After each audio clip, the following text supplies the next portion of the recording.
इंदिरा, संजय, बंसीलाल, आप इमरजेंसी के 3 दलाल, इमरजेंसी के 3 दलाल, इंदिरा, संजय, बंसीलाल, उसमें आप लोगों का तो नाम आ गया। ये जो आलोक कहते हैं कि उनको हटाया गया, ये प्रार्थना पिछले 2 साल से माननीय प्रधानमंत्री जी को वो रेगुलर कहते थे, बातचीत में कहते थे कि भाई आपको अगला भी विचार करना चाहिए। चर्चा है कि क्या मोदी कैबिनेट के अंदर कोई बदलाव होने जा रहे हैं, बड़ी रीशिफ्लिंग है। बड़ी चर्चाएं हैं कि मनोहर लाल खट्टर क्या केंद्र में मंत्री रहेंगे, क्या मनोहर लाल खट्टर की केंद्र से विदाई हो सकती है, क्या मनोहर लाल जी को प्रदेश में यानी कि हरियाणा में वापस भेजा जा सकता है।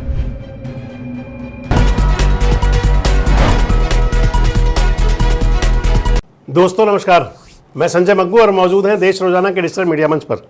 आपसे बात करने चला हूं देश की उस सियासत को लेकर के जो इस समय सबसे ज़्यादा चर्चाओं में है। आप कहीं बात कर लें, सोशल मीडिया पर बात करें या फिर मीडिया के अलग अलग विभिन्न प्लेटफॉर्म पर चले जाएं, आप गांव के गलियारे में हो या फिर नुक्कड़ पर, चाय की दुकान पर या चौपाल पर, हर जगह चर्चाएं हैं। और वो चर्चा है कि क्या मोदी कैबिनेट के अंदर कोई बदलाव होने जा रहे हैं, बड़ी रीशिफ्लिंग है। तमाम मीडिया संस्थानों के और इसके साथ साथ राजनीति में इंटरेस्ट रखने वालों के अपने अपने कयास हैं। कोई बता रहे हैं 6 मंत्री बदले जाएंगे, कोई कहते हैं 9 मंत्री बदल जाएंगे, कोई कहते हैं पूरा चेहरा बदल जाएगा, कोई कहते हैं 12 मंत्री बदल जाएंगे। परिस्थितियां क्या बनेंगी, कितने बड़े बदलाव होंगे, कब होंगे, मॉनसून सत्र से पहले होंगे या बाद में होंगे, आखिर वजह क्या है, ये सब बातें अगर आप कहें तो केवल चर्चाओं का ही विषय है।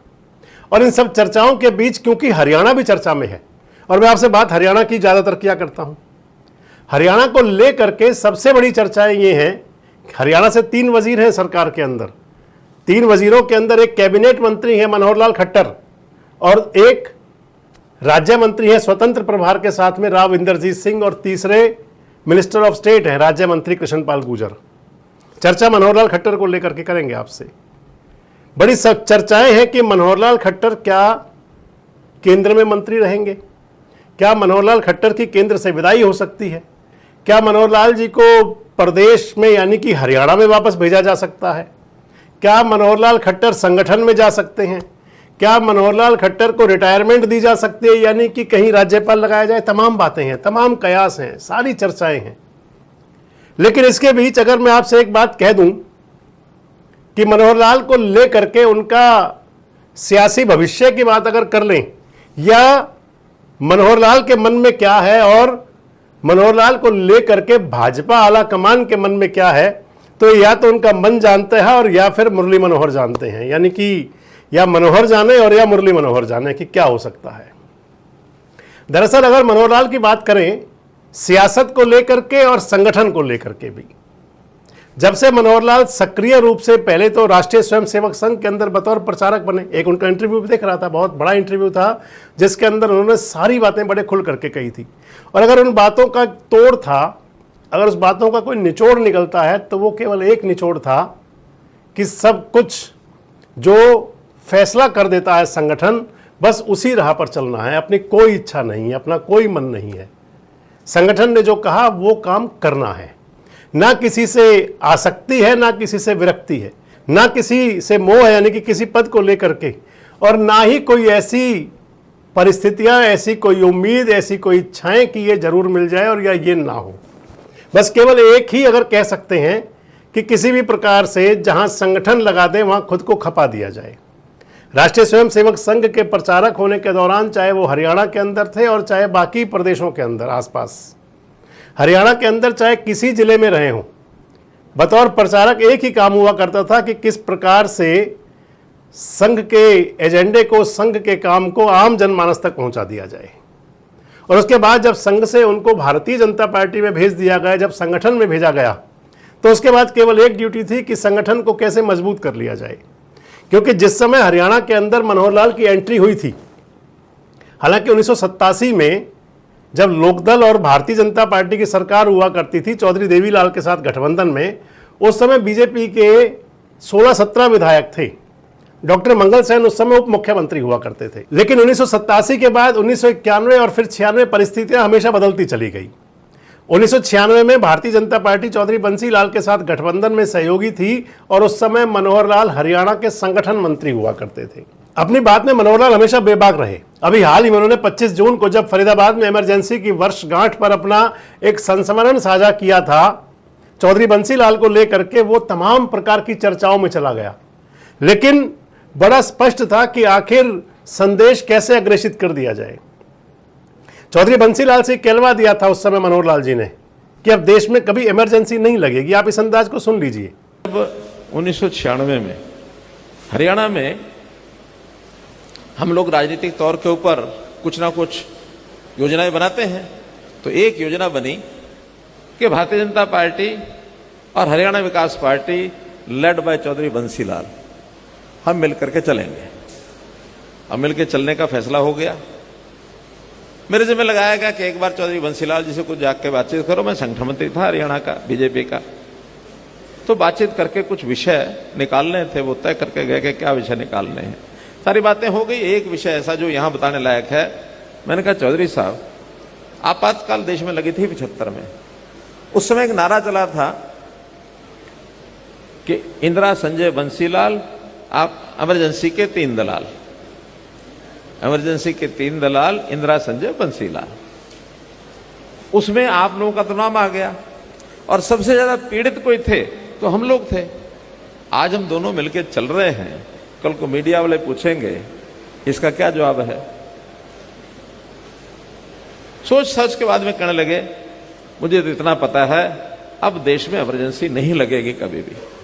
हालांकि इस बात को सियासी लोग अपने अनुकूल ढालने की, अपने अनुसार ढालने की बात तो करेंगे, लेकिन सबसे बड़ी बात यह थी कि उस व्यक्ति से सीधे बात कर लेना जिसके साथ आप पार्टनर होने जा रहे हैं, यानी कि सरकार बनाने जा रहे हैं, उस मसले पर जो आपके संगठन का सबसे बड़ा मुद्दा था।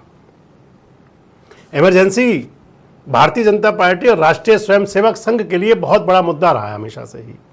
इमरजेंसी को लोकतंत्र की हत्या के रूप में हमेशा माना जाता रहा है।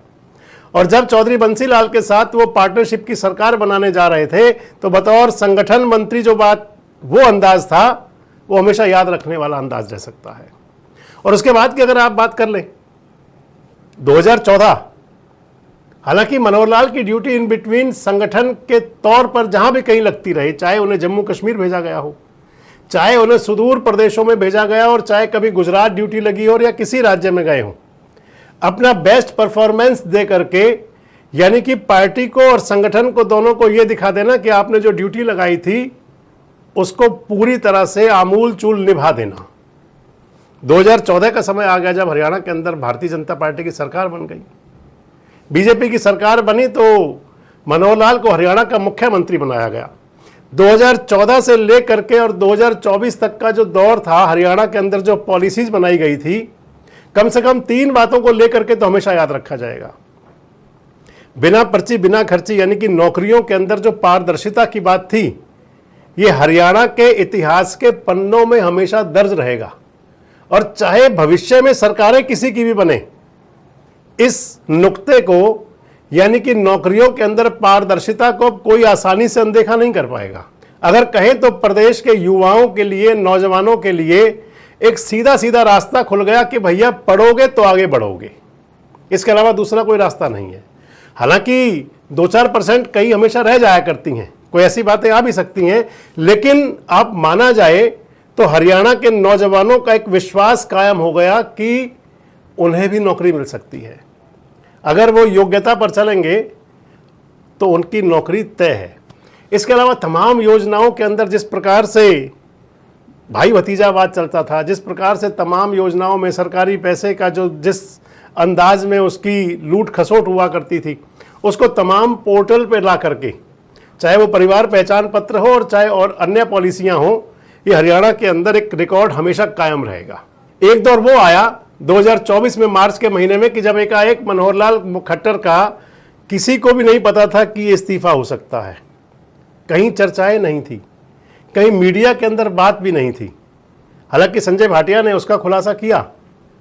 संजय भाटिया ने कहा कि 2 साल पहले से ही मनोहर लाल जी पार्टी आला कमान से कह रहे थे कि अब अगली पीढ़ी के लिए रास्ता बनाया जाए। संजय भाटिया को सुनिए एक बार आप।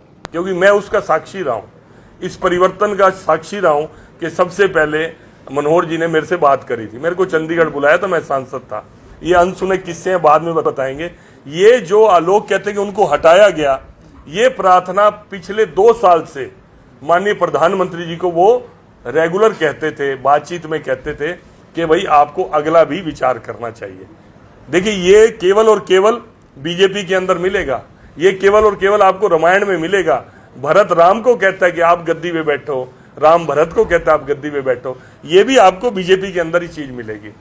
संजय भाटिया की बात को लेकर के किसी प्रकार का इफ एंड बट होता, लेकिन उसको मनोहर लाल खट्टर ने खुद साफ कर दिया जब करनाल पहुंचे हुए थे और उनसे पूछा कि भाटिया जी ऐसा कह रहे थे, तो उस पर मंद मंद मुस्कुरा करके कह दिया कि हाँ ऐसा ही था।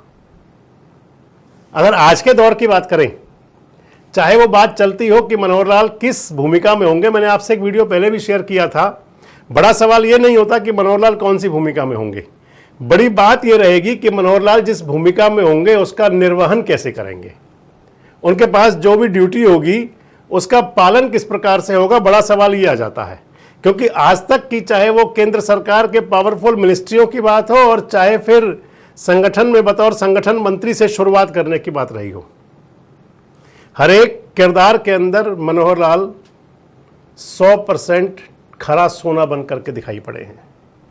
आने वाले दिनों में क्या होगा, किस प्रकार की भूमिका में आएंगे, वो कौन से अंदाज में वो काम करते हुए दिखाई देंगे, लेकिन इतना जरूर है कि जो कहा जाता है मनोहर लाल के लिए कि जस की तस धर दीनी चदरिया, हरियाणा को लेकर के कहा जाता है, यानी कि मुख्यमंत्री के दायित्व से लेकर के, ग्रहण करने से लेकर के और मुख्यमंत्री पद से विदाई तक मनोहर लाल पर वो कबीर का जो पंक्ति है बड़ी सटीक साबित बैठती है कि जस की तस धर दीनी चदरिया। भविष्य क्या होगा ये तो भविष्य गर्भ में ही है, और मैं आपको वीडियो के शुरू में ही कह रहा था कि मनोहर के मन में क्या है ये तो या तो मनोहर ही बता सकते हैं और या फिर उनके लिए पार्टी का आला कमान और मुरली मनोहर। कितने सहमत हैं आप? कमेंट बॉक्स में अपनी राय जरूर दें। जुड़े रहें हमारे साथ, देखते रहें देश रोजाना। हमारे साथ जुड़े रहने के लिए सब्सक्राइब करें देश रोजाना के YouTube चैनल को और नई वीडियो की नोटिफिकेशन पाने के लिए बेल आइकन जरूर दबाएं। अगर आप ये वीडियो Facebook या Instagram पर देख रहे हैं तो पेज को लाइक और फॉलो जरूर करें और ज्यादा से ज्यादा शेयर करें।